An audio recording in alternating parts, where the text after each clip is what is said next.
To all of you, thank you very much for being here from High Point Networks, talking about cybersecurity this week, because it is such a prominent conversation. So impacting really everybody, including the business owner. So Tom, you and I left off really talking about your assessment, bringing people into companies, helping them assess their situation. What are some of the more common problems you're seeing right now in our area?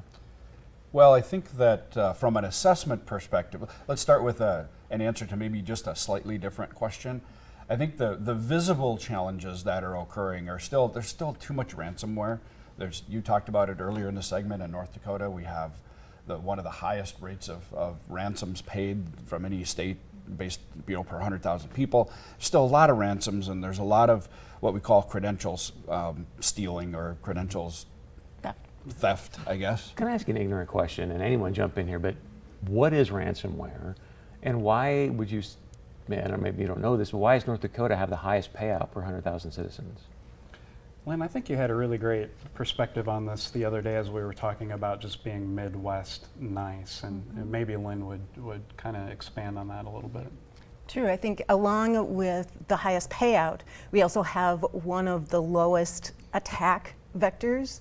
So they don't attack us as much, but we pay out much more in the state of North Dakota. So is that because we are North Dakota nice? If they say, hey, I click here and change your bank account because we want to pay you differently, we trust that it is coming from our HR department. So we go ahead, click that link, ransomware comes in. Essentially what happens is they get on our network and they start looking around the network once they have some credentials. Once they figure out what they want to take, they take that information and then they encrypt everything within your network that they touched. So you come and you see this ransomware screen on your computer that says, you have been ransomwared, we want some Bitcoin, here's the link to contact us. Okay, you just made my blood pressure rise like 100 points. So was that an actual possible example where the HR department, I could get an email, it looks like it's my HR, and every day. That's correct. What? Oh, every day. The worst ones are, this is from the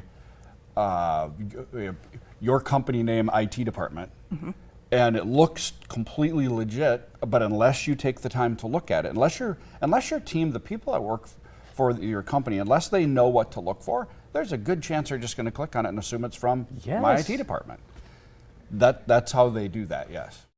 Then why do you think North Dakota why are we paying out? I guess that's my question. I think it's two things, and Lynn hit out on it already. I don't want anybody to know that this happened to me, so I'm going to pay it. I don't want anybody that releasing whatever information they took, I don't want anybody to be harmed from that, so I'm probably just going to pay it. So they're not trying to, people say all the time, why do hackers want my information? I'm just going to tell you they don't. They could give a flying rip about your information. What they want is to know how much your information is worth to you. Can get on the marketplace. Right. Fascinating. So when you say they're paying this money out, who's paying this money out, number one? And number two, correct me if I'm wrong, but I think in North Dakota, wasn't it like $3 million per? So in other words, getting a consultation with High Point Networks, I can save myself a lot of money, yes? Well, let's actually also be clear about this. I don't think there's anything out there that's 100%. Anybody who tells you that they can help you be 100% safeguarded from any of this stuff, I don't believe that. All we can do is help you get in a position to protect yourself as best you possibly can, and also be in a position of what do I do if this happens. One other thing too I want you to touch upon is a pen test. What is that exactly? And what's the difference between a pen test, I think you said, and a vulnerability assessment? Correct. We like to do both. Pen test is the buzzword of the industry. You know, if you have a board, they say, hey, we need a pen test. I heard that my company needs a pen test. So a penetration test maybe is not where you're at. You're going to start with a vulnerability assessment. You need to scan your network first, find your vulnerabilities, remediate those vulnerabilities. Then let's talk about a penetration test. If you already know there are holes in your network, don't do a penetration test. If you already know they're there, let's do the vulnerability assessment, use your money wisely, plug those holes. We'll do a penetration test later. The penetration test really has a goal. What are your crown jewels? What do you really not want the bad actors to get to? And that's what our penetration testers are going to go after. So they will poke at your network from the outside, scan your firewall, see if they can get in. We'll send phishing emails to your users and see if they'll take the bait, give us credentials to get into your network. Once we get into your network, are we able to pivot to other systems? So if I can get your credentials, can I get into this room and control all of these cameras? Let me ask all of you this, because I hear this and I just go, man, what a racket, right? And if I'm the CEO of a company, like I want to be able to sleep at night and get this off my plate as quickly as possible. So talk about how you give people peace of mind. Security is a cycle. That's how we get peace of mind. We're going to start with an assessment. We have to start with a plan. So let us come in, help you build a security plan. From that plan, you can do steps 1, 2, 3. High Point Networks can take care of steps 4, 5, 6. We'll talk about research of future things that you need to look at. We talk about budgeting, what you need to budget for in the future or plan for. So we've got a plan. Start implementing that plan. Then we'll do a penetration test to see if those holes actually got plugged. If they did, we can't get to your crown jewels. Great. You know what? We're back to new security threats on the landscape. Let's take a look at that plan again. We're going to get to the new security threats later, but thank goodness for people like you. I want to remind our audience, if you will, just go to highpointnetworks.com/security. That's where you can sign up for this consultation. Again, highpointnetworks.com/security. Dean, peace of mind. How important is that? What can you guys do to give people peace of mind? It's everything. And I really like how you posed that question because, you know, obviously we love technology. We, you know, have gone through the schooling and all of that and the certifications to become very technically sound. But at the end of the day, information security is about risk management. Just like you would, you know, here at the studio, you'd have a facilities risk, you know, different risks as a part of enterprise risk management that you would manage around your television business. You asked how much would you spend on controls, firewall, network access control, multi-factor auth, and stuff like that. That all boils down to a probability of attack. And if an attack happens, what would the fallout of that be? The financial expense, the reputational expense, and so forth.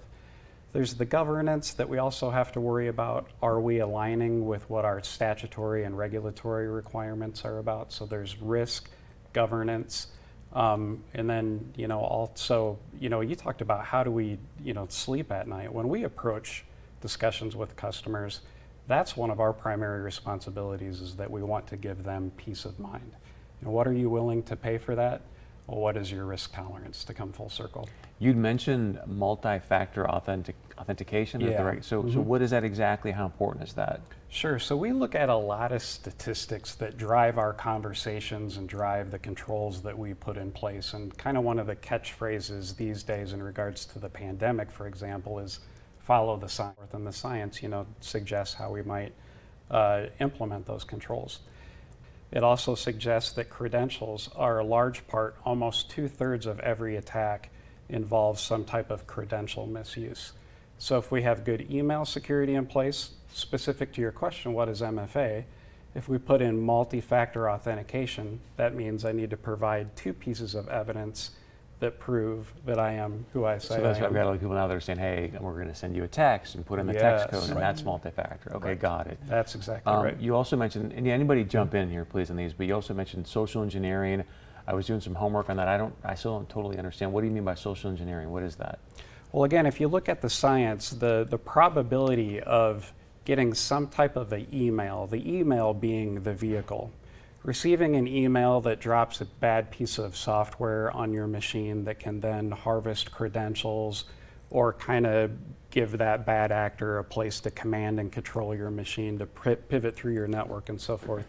That's one means.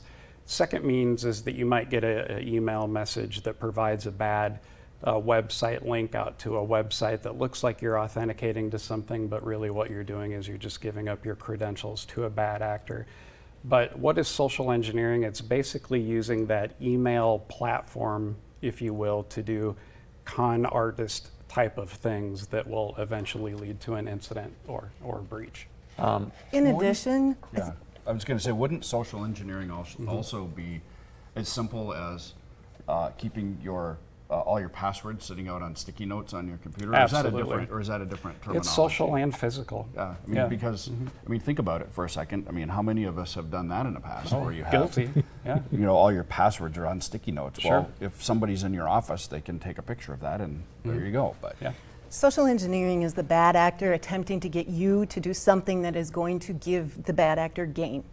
So whether it's a phishing email, whether it's wandering into your office and seeing passwords, whether it's a vishing, I'm going to give you a call and say, hey, this is the Social Security Administration.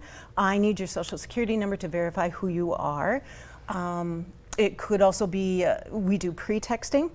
So printers are an awesome vector to get into your network. So if we have an on-site, our engineer will simply call the front desk that morning and say, hey, your printer produced an error. I'm going to come and take care of that error. I'll be there in about a half an hour. Can you just make sure that I can get in and get to your printer? Really? We in the Midwest, we want to help. And so when that person comes in and says, oh, I'm here to work on your printer, we say, oh, I already know you. Yes, come on, here's our printer. Just my blood pressure just goes up.